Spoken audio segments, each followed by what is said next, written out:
இன்றைக்கி டே 3 இன் ஹாஸ்பிட்டல். இன்றைக்கி நாங்கள் வீட்டுக்கு போக போகிறோம். ஆமாம், மேடத்துக்கு டெலிவரி ஆகி 3 நாள் ஆச்சு. பேபி வேறு தூங்கிட்டு இருக்கு. பேபி எங்கே தூங்கிட்டு தொட்டியில் தூங்கிட்டு இருக்கு.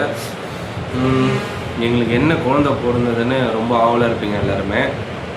அதை வந்து நாங்கள் வீட்டுக்கு போயிட்டு தான் சொல்லுவோம். ஆமாம், வீட்டுக்கு போயிட்டு தான் சொல்லுவோம். எஸ், பரவாயில்ல, எக்ஸ்பீரியன்ஸ் நல்லா இருந்தது. அண்ட் அஃப்கோர்ஸ் ஹாஸ்பிட்டலோட எக்ஸ்பீரியன்ஸ், டெலிவரி எக்ஸ்பீரியன்ஸ் எல்லாமே வந்து நம்ம லாங் வீடியோவாக போடுவோம். அதே மறக்காமல் வந்து செக் பண்ணி பாருங்கள்.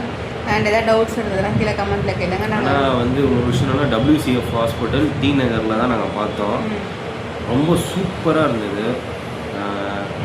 எல்லாமே கம்மியான ரேட்டு தான். வந்து பார்த்தீங்கன்னா உங்களுக்கும் வந்து ஒரு ஐடியா கிடைக்கும். அதனால் வந்து முடிஞ்ச அளவுக்கு நார்மல் டெலிவரி தான் அவங்க பண்ணுறாங்க. நான் வேடத்துக்கு நான் கூடயே இருந்தேன். நார்மல் டெலிவரி தான் பண்ணாங்க. எல்லாருமே ரொம்ப கோஆப்ரேட் பண்ணாங்க. மேடம் தான் வந்து ரொம்ப ரொம்ப கோஆப்ரேட். அதெல்லாம் நம்ம வந்து டெலிவரி விளாக்லேயும், டெலிவரி விளாக் தனியாக பார்ப்போம், ஹாஸ்பிட்டலை பற்றி வீடியோ தனியாக பார்ப்போம். அதெல்லாம் டீட்டெயில்ஸ் அதில் பாருங்கள் நீங்கள்.